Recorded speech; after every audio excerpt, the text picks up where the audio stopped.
எல்லாருக்கும் வணக்கம். இந்த இடத்துல நம்ம எதிர்பார்க்காத ஒரு நிகழ்வுகள் தான். நான் பாண்டிச்சேரி பல முறை இங்கே வந்திருக்கிறேன்.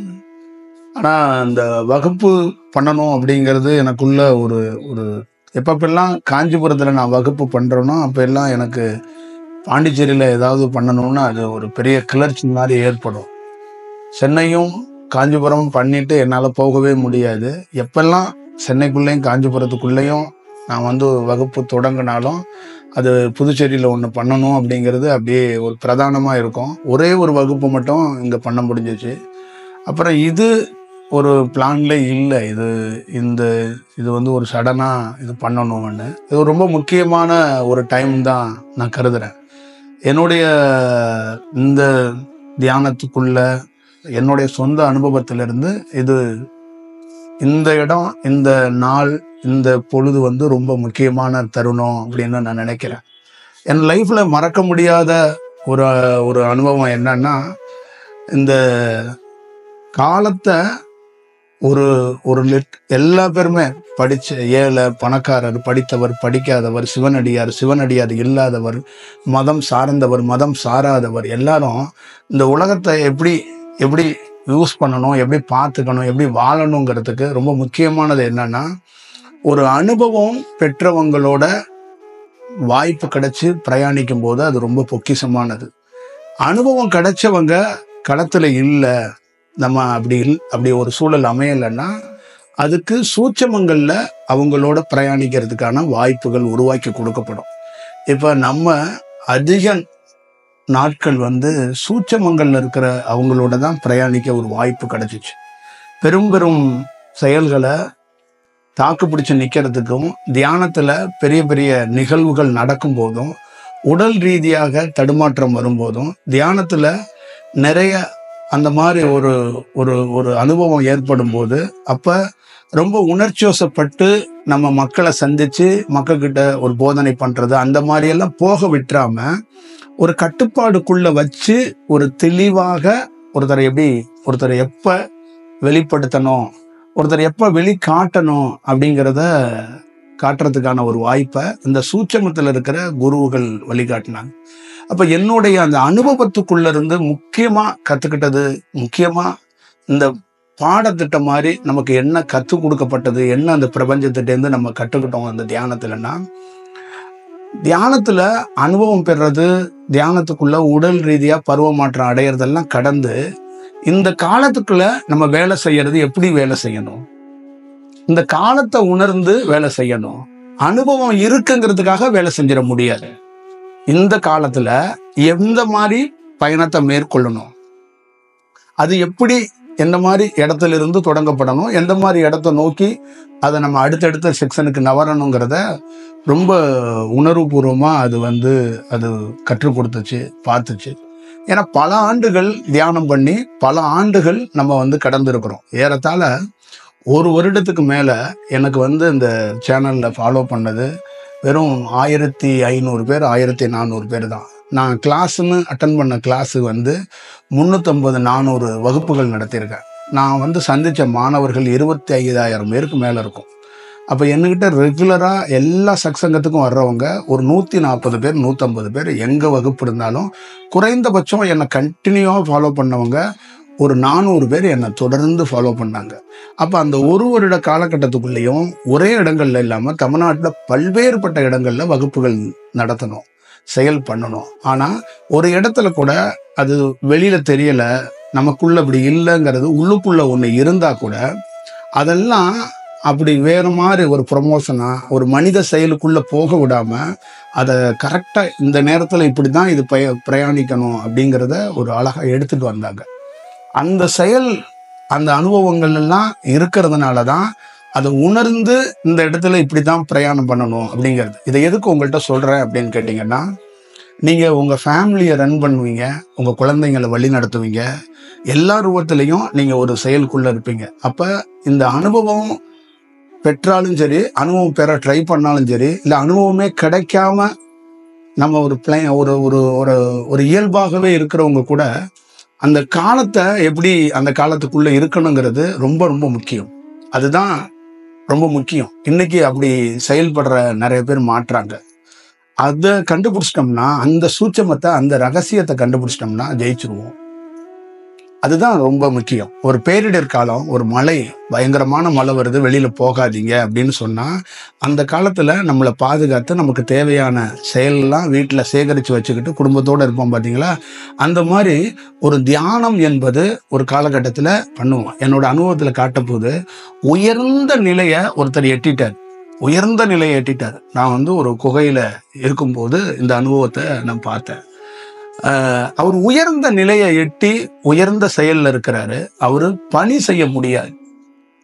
அவர் இருக்கிற நிலை வந்து பயங்கரம், ஒரு பிரம்மாண்டமான நிலை.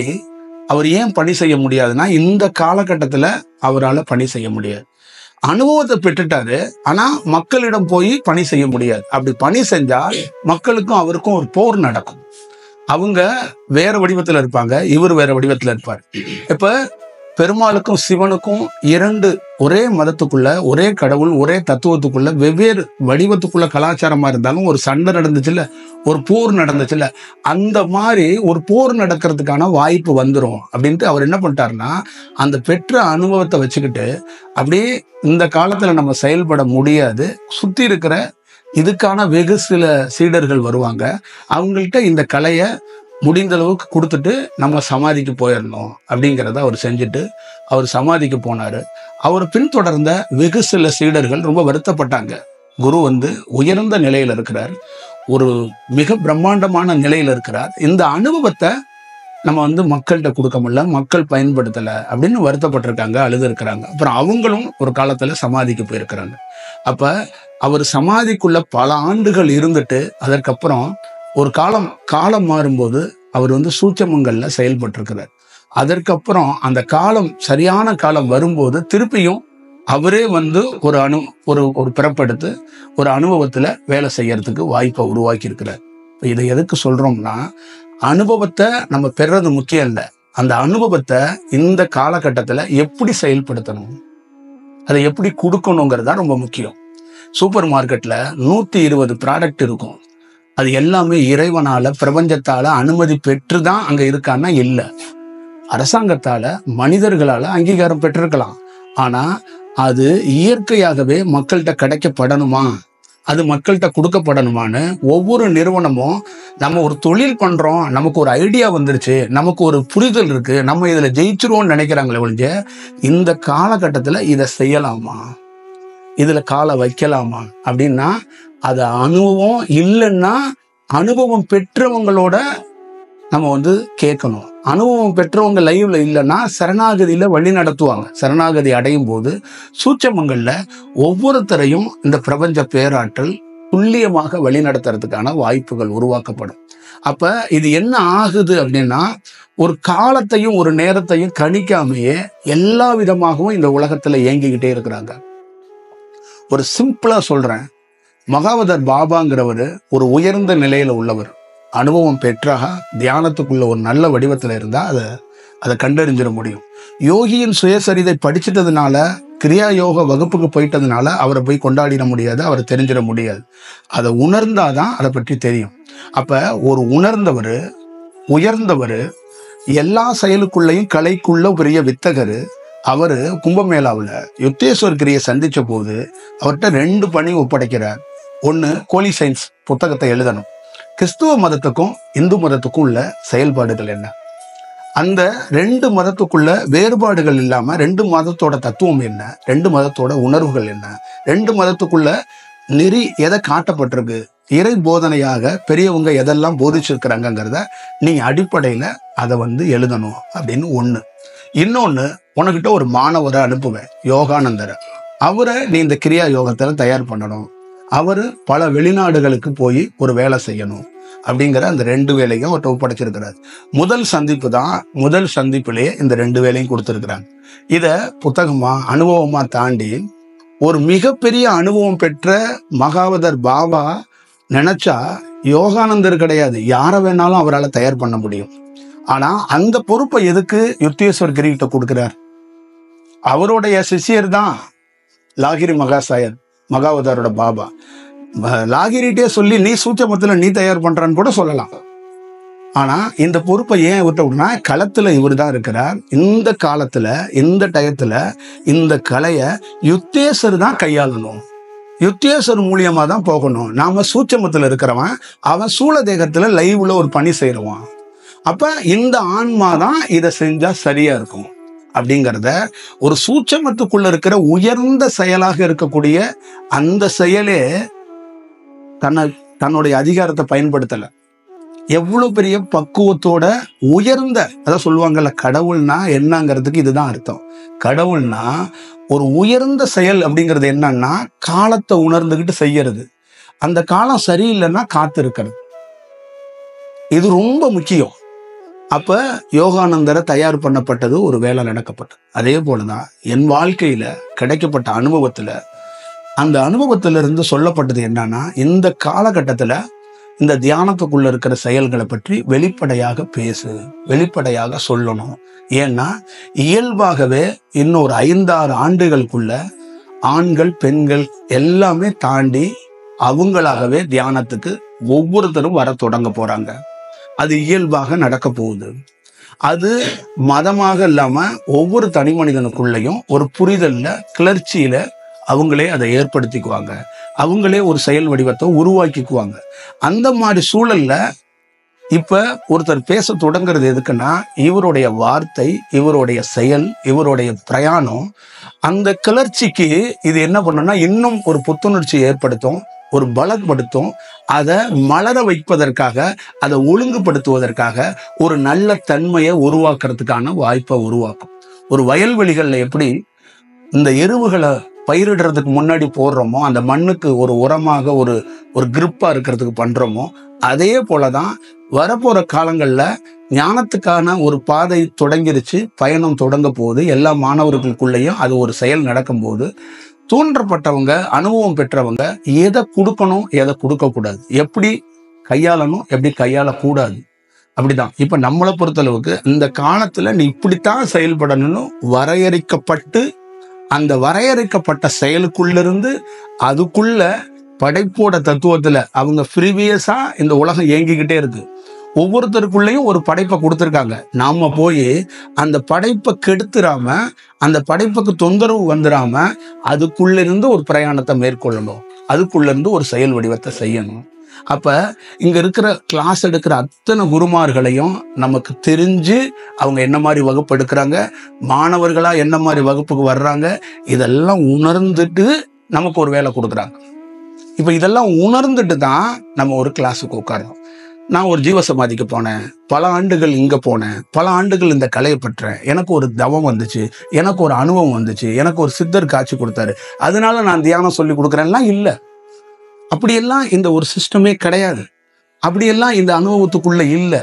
இந்த அனுபவத்துக்குள்ள நிறைய செயல் இருக்கு. இங்க இருக்கிற அரவிந்தர், இங்க இருக்கிற பாண்டிச்சேரியில் இருக்கிற நிறைய சமாதிகள்லாம், இதோட தத்துவம் எல்லாம் அடிப்படையா நிறைய செயல் வடிவம் இருக்கு. செயல் வடிவம் அப்படின்னா என்னன்னா, ஒரு 18 நிலைன்னு வச்சுக்கோங்களேன். ஒருத்தருக்கு ஒரு தியானத்துக்குள்ள ஒரு அனுபவம் ஏற்படுது. அந்த அனுபவத்துல நம்ம பார்த்தது நமக்கு காட்டினது. ஒரு மனிதனுக்கு அனுபவம் கிடைத்தோன்னே அவங்க என்ன மாதிரி காட்டுறாங்கன்னா, என்ன மாதிரி நடந்திருக்கு அப்படின்னா, முதல் படியிலேயே ஒருத்தர் முழுகி போயிடுறார். 18 ஆறு இருக்கு, அந்த 18 ஆறை கடக்கணும்.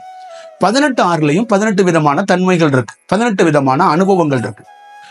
முதல் ஆறுலேயே இந்த உலகத்துல நீங்க தான் கடவுள், நீங்க தான் உலகத்துக்கு போதிக்க வந்திருக்கீங்க, நீங்க தான் இந்த உலகத்தை நல்வழிப்படுத்த வந்திருக்கீங்கன்னு முதல் ஆறே காட்டும். அந்த முதல் ஆறுலேயே நூற்றுக்கணக்கான, ஆயிரக்கணக்கான, லட்சக்கணக்கான பேர் வந்து முழுகி போயிட்டாங்க முதல் படியிலேயே.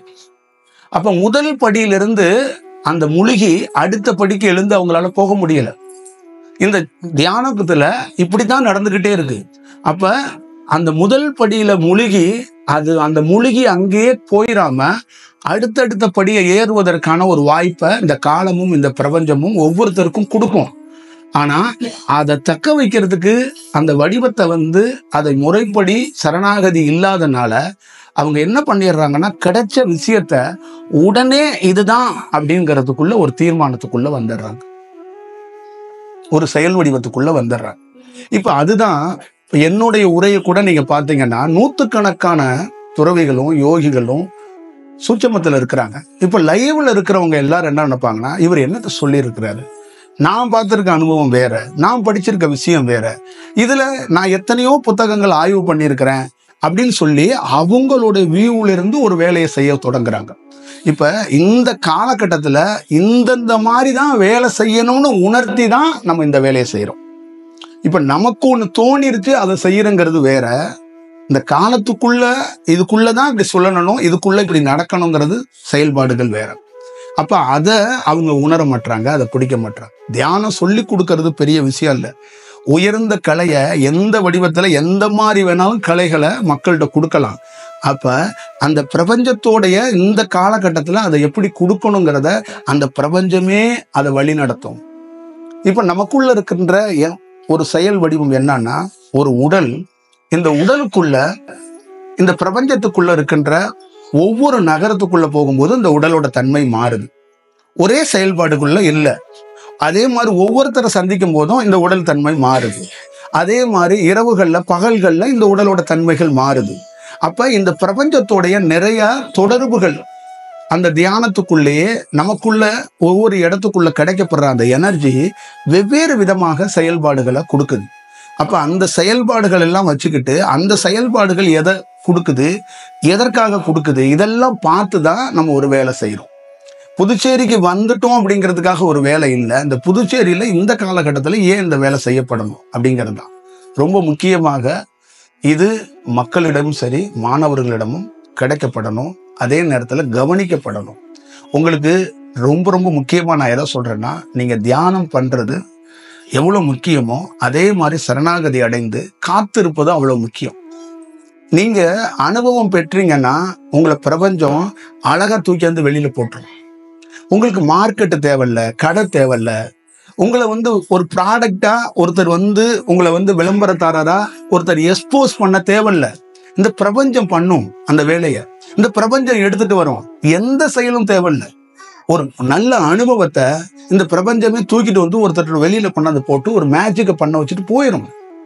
அப்ப அந்த அனுபவத்தை பெற வரைக்கும் காத்திருக்கணும். காத்திருந்ததுக்கு அப்புறம் நம்ம என்ன பணி செய்ய போறோங்கிறத உணர்ந்து வேலை செய்யணும்.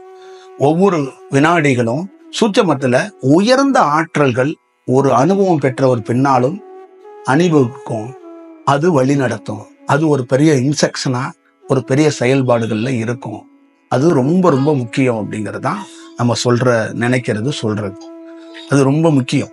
இப்ப அந்த அடிப்படை இங்க கொஞ்சம் வேறுபாடா இருக்கு, மாற்றமா இருக்கு.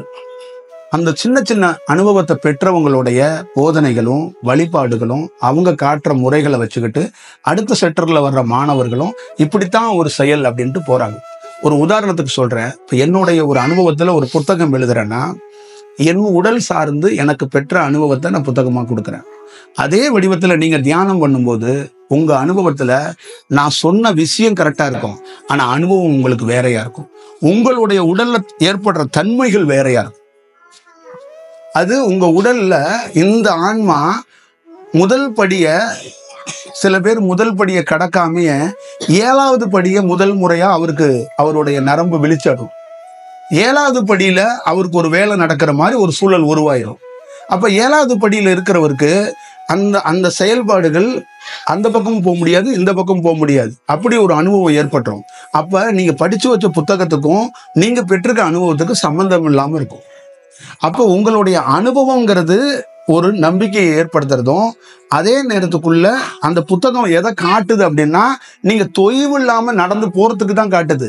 ஆனா அது என்ன செயல் வடிவமா இருக்கும்னா, நீங்க உங்களுடைய பயிற்சியில முற்றிலுமாக நீங்க கேள்விப்பட்டது நீங்க படிச்சது எல்லாத்தையும் கலைச்சு போட்டுரும்.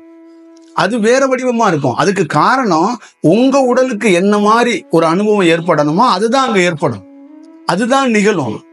இந்த உலகத்துக்கு பொதுவாக ஒரு செயல்முறையை எழுதி வைத்திருப்பாங்க. ஆனா ஒரே மாதிரி தியான வடிவத்துக்குள்ள ஒருத்தரை ஞானம் அடைய வைக்க முடியாது, ஒருத்தர் அனுபவம் பெற வைக்க முடியாது.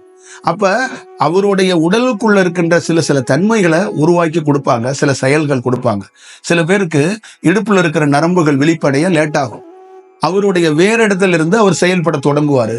ஒரு 2 ஆண்டுகள் 3 ஆண்டுகள் 5 ஆண்டுகள் கழிச்சு அவருடைய இடுப்புல இருக்கிற ஆசன வாயில இருக்கிற நரம்புகள் தீவிரமா செயல்பட தொடங்கும். சில பேருக்கு முதல் படியிலேயே அந்த ஆசனவாயு நரம்புகள் வெளிப்படையும். இந்த மாதிரி பல்வேறுபட்ட செயல் இருக்கும். இத எந்த ஒரு யோகியும் தனிப்பட்ட முறையில எனக்கு இந்த இடத்துல இருந்து இப்படி ஒரு அனுபவம் ஏற்பட்டுச்சுன்னு தான் எழுதுவாரு வெஞ்சிய இப்படி எல்லாம் மாறி வந்துருங்கிறதா எழுதுறது ரொம்ப கடினம். அது ரொம்ப ரொம்ப கஷ்டம். அப்ப இதை எப்படி எடுத்துக்கணும், எப்படி அணுகணுங்கிறத ரொம்ப பார்த்துக்கணும். இப்ப அணையா அடுப்பு அப்படின்னு ஒரு அடுப்பை வடலூர்ல தோற்றி வைக்கப்பட்டது. அது அன்னதானத்துக்கு மட்டுமல்ல, அதோட அடுப்போட செயல் என்னன்னா, அடுப்புங்கிறது ஒரு மனிதனுடைய உடல்ல எங்க இருக்குன்னா இந்த ஆசனவாயை தான் சொல்லுவாங்க. இடுப்பு பகுதியில அந்த அடியும் முடிங்கிற மாதிரி முடிங்கிற இடத்த தான் அணையா அடுப்புன்னு சொல்லுவாங்க. அதுதான் நெருப்பு. முதல்ல ஒருத்தருக்கு கனல் அங்கதான் ஏற்படணும். அங்கிருந்து அந்த அணையா அடுப்பு யாருக்கு அணையாம இருக்கோ அவன் மிகப்பெரிய ஒரு அனுபவத்தையும் மிகப்பெரிய செயல் வடிவத்தையும் அவன் ஒரு சக்தி வாய்ந்த மனிதனாக மாறுறான்னு அர்த்தம். அந்த அணையா அடுப்புக்குள்ள ஏற்படுகிற அந்த தீபத்தோட செயல் வடிவத்தில இருந்து தான் அவனுடைய முதுகு தண்டு வழியாகவும் சரி முன்பக்கமும் சரி பெரிய மாற்றத்தை சந்திக்கிறார். அந்த மாற்றத்துக்குள்ள அவருடைய மிகப்பெரிய செயல்பாடுகளா எங்க இருக்கப்படுகிறது, எங்க கிடைக்கப்படுகிறதுனா அவருடைய இதய மைய பகுதியில ஒரு பெரிய செயல் வடிவம் மாற்றப்படுகிறது. அப்ப இதயத்துக்குள்ள அவருடைய கீழிருந்து ஒவ்வொரு செயல் வடிவமாக ஒவ்வொரு படிகளாக அவர் ஏறி வந்து அவர் பிரதானமாக கீழே இருக்கிற அந்த இடுப்பு பகுதிகளை அந்த அணையா அடுப்புல பெரிய வேலை நடக்கும் போது அவருடைய இதய பகுதிகளில் பெரிய மாற்றத்தை உருவாக்கப்படுகிறது. அப்ப அந்த இதய பகுதிகளை மாற்றம் நடந்தாதான் அவர் ஆழ்நிலை தியானத்துக்குள்ள அந்த மனம் வேலை செய்யறது குறைஞ்சு ஆன்மா விழிக்கிறதுக்கும் ஆன்மா பேசுறதுக்கும், ஆன்மா பேசுனா எப்படி செயல்படும். அப்ப மனம் பேசாத அளவுக்கு மனதோட செயல்பாடுகள் குறைவா இருக்கிறதுக்கு ஒரு மனிதர்களுடைய இதய பகுதிக்குள்ள மிகப்பெரிய செயல் வடிவம் நடக்கப்படும். அப்ப இதயத்துடைய நரம்புகள் ஒடுங்குவதற்கும் சொன்ன பேச்சை கேட்கறதுக்கும் இந்த அணையா அடுப்புல இருந்து தான் சக்திகள் கிடைக்கப்படுகிறது. இந்த இடத்துல இருந்து தான் ஒரு மனிதருக்கு தீவிரமான ஒரு செயல் வடிவம் கிடைக்குது. அவர் இதய பகுதிக்குள்ள ஒரு பெரிய மாற்றத்தை சந்திக்கவர். அவர் அடுத்த பணியா எங்க நிற்கிறாருன்னா தொண்டக்குழியில இருந்து தான் ஒரு வேலையை தொடங்குறார். அந்த தொண்டக்குழிக்குள்ள கழுத்துக்குள்ள வேலை செய்யறது எல்லாமே பிரபஞ்சத்தோடைய செயலாக, அது இறையோட செயலாக நேரடியாக பிரபஞ்சமே வழி நடத்துறதுக்கான ஒரு வாய்ப்புகளை பெறப்படுறாரு. ஒரு குரு மூலியமா செயல்பாடுகளும் பிரபஞ்சத்து மூலியமா செயல்படுகிறதும் வெவ்வேறு வடிவமாக இருக்கும். சூட்சமங்கள்ல ஒரு நல்ல தியானம் பண்ணுகிறவர் இவர் இந்த காலகட்டத்தில் பணி செய்ய வர்றாருன்னா ரொம்ப சின்சியராக இந்த பிரபஞ்ச பேராற்றல் சூட்சமங்கள்ல இருந்து ஒருத்தரை துல்லியமாக வழி நடத்தும், அவரை பார்த்துக்கும். அதுக்காக தான் எப்பயுமே பிரசங்கில் இருக்கிற ஒரு குரு கூட சொல்லுவார், நான் பிரசங்கில் இருந்து வேலை செய்யறதோட சூட்சமத்துல இருந்து தான் அதிகமா வேலை செய்யறேங்கிறது. அதனாலதான் நீங்க பார்த்திருக்க எல்லா யோகிகள்கிட்டையும் அவங்க பிரசங்கில் இருந்து பணி செஞ்சதோட சமாதியில போய் பணி செஞ்சது அதிகமா இருக்கும், சமாதியில போய் அதிசயம் செஞ்சது அதிகமா இருக்கும். ஏன்னா இந்த உலகத்துல சூட்சமங்கள்ல இருந்து பணி செய்யறதா ரொம்ப ரியலான, ரொம்ப ஒரிஜினாலிட்டியான ஒரு செயலை வெளிப்படுத்த முடியுங்கிறதா அதோட செயலா இருக்கு. அப்ப இன்னொரு பெரிய வடிவமா என்ன இருக்கு அப்படின்னா இந்த மனமும் இந்த ஆன்மா, இந்த மனம் சுத்தமா ஒடுங்கப்பட்டு ஒரு செயல் வடிவத்துக்குள்ள வரும்போது அந்த ஆழ்நிலை தியானம் அங்கேயும் கொஞ்சம் கொஞ்சம் அந்த மனதோட ஒரு தன்மை ஒட்டிக்கிட்டு தான் இருக்கும். முழு மனதையும் நிறுத்துறதுக்கான வாய்ப்புகள் குறைவா இருக்கு. அப்ப மனம் இன்னும் கொஞ்சம் ஒட்டிக்கிட்டு தான் இருக்கு. ஆனா ஆழ்நிலை தியானம் கிடைச்சிரும், ஒரு ஆழ்நிலைக்கான வாய்ப்பு கிடைச்சிரும். பிரதானமாக ஆன்மா வேலை செய்யறதுக்கான வாய்ப்புகளை உருவாக்கப்பட்டுரும். அப்ப அந்த ஆன்மா உருவானதுக்கு அப்புறம் நிறைய இறை சிந்தனையும் இறை செயல்களையும் ஒரு புதுமையான படைப்புகளை உருவாக்குறதுக்கு ஒரு மனிதன் ரெடி ஆயிடுறான். அந்த மனிதன் என்ற ஒரு செயல் வடிவத்துக்குள்ளே உருவமாக உடலாக மனிதனாக இருக்கிறான். அவனுக்குள்ள இருக்கிற தத்துவம், செயல்கள், பேச்சு எல்லாமே இறை தத்துவமா இருக்கும், இறை வடிவமா இருக்கும், ஆச்சரியமா இருக்கும், நம்ப முடியாத அதிசயமா இருக்கும். அது இயல்பாக இருக்கிற மனிதர்களால நம்பவும் முடியாது. அதே நேரத்தில் அதை கடந்து போறதுக்கும் ஒரு வாய்ப்புகளை எப்படி அப்படிங்கிற அந்த யோசனைக்குள்ள இருந்துகிட்டே இருக்கும். இப்ப இந்த ஒரு பெரிய வடிவத்துக்குள்ள இந்த கீழே அணையா அடுப்ப தொடர்ந்து ஒருத்தர் சரியாக வச்சிருக்கிறவருடைய செயல்பாடுகள் என்னன்னா, ஒரு இடத்துல மனமும் நின்னுருது, ஒரு இடத்துல ஆன்மாவும் ஒரு செயல்பாட்டுக்குள்ள நிறுத்தப்படுகிறது. இப்ப அந்த ஆன்மாவையும் மனதையும் கடந்து ஒரு தத்துவத்துக்குள்ள அவர் செயல்படுறார். இது இருக்கிறதுலே உயர்ந்த செயல் அப்படின்னு சொல்லுவாங்க. இந்த மனதை விட்டுட்டு அடுத்தது ஆன்மாவில் போய் செயல்படுறது தான் எல்லா செயல்முறைகள்லையும் அதிகபட்சமாக 90 விழுக்காடு எழுத்து வடிவத்துல கொடுக்கப்பட்டிருக்கு. ஆனா ஆன்மாவையும் கடந்து ஒருத்தருடைய செயல் வடிவம் தான் அந்த வெட்டவெளி தத்துவத்துக்குள்ள உருவமே இல்லாத ஆணும் பெண்ணும் அந்த ரெண்டு தன்மையும் இல்லாத ஒரு செயல்பாடுக்குள்ள வர முடியும். இந்த தத்துவத்துக்குள்ள என்ன சொல்லுவாங்கன்னா பதஞ்சலியையும் கடந்த தன்மை என்று இதுக்கு அழைப்பாங்க. பதஞ்சலியையும் ஒருத்தர் கடக்கிறாருன்னா ஆன்மாவையும் அவர் கடந்தவரா இருந்தாதான் பதஞ்சலியையும் கடக்க முடியும். அப்ப பதஞ்சலியும் கடந்த தன்மையை தான் அந்த ஒன்றும் இல்லாத தன்மை, ஒன்றும் இல்லாத செயல்பாடுகள் அப்படிங்கிற செயல்பாடுகளுக்குள்ள, அது ஒன்றும் இல்லாத எந்த செயல்பாட்டுக்குள்ள போறாருன்னா அந்த சூட்சமம் அப்படிங்கிற ஒரு செயலுக்குள்ள போறாரு. அந்த சூட்சமம் தான் அவருடைய ஒரிஜினல், அவருடைய ரியலான செயல். அப்ப அந்த இறை தத்துவங்கிறதும் பிரபஞ்சத்தோட செயலுங்கிறதும் சூட்சமமாக இருந்து இந்த உலகத்தில் எத்தனையோ அதிசயங்களையும் எத்தனையோ படைப்புகளையும் நிகழ்த்தி கொண்டே இருக்கிறாங்க. இந்த சூட்சமத்தை நம்ம உணர்ந்து செயல்பட்டா அது வேறு ஒரு வடிவத்துக்குள்ள வருவதற்கான வாய்ப்புகள் உருவாக்கப்படும். இப்ப மாணவர்கள்ட்ட இதை ஓரளவு கொண்டு போய் சேர்த்தரலாம் தியானம் பண்றவங்க. ஆனா பப்ளிக் கிட்ட இதை கொண்டு போய் சேர்க்கறதுக்கு பெரிய சவால் இருக்கும்.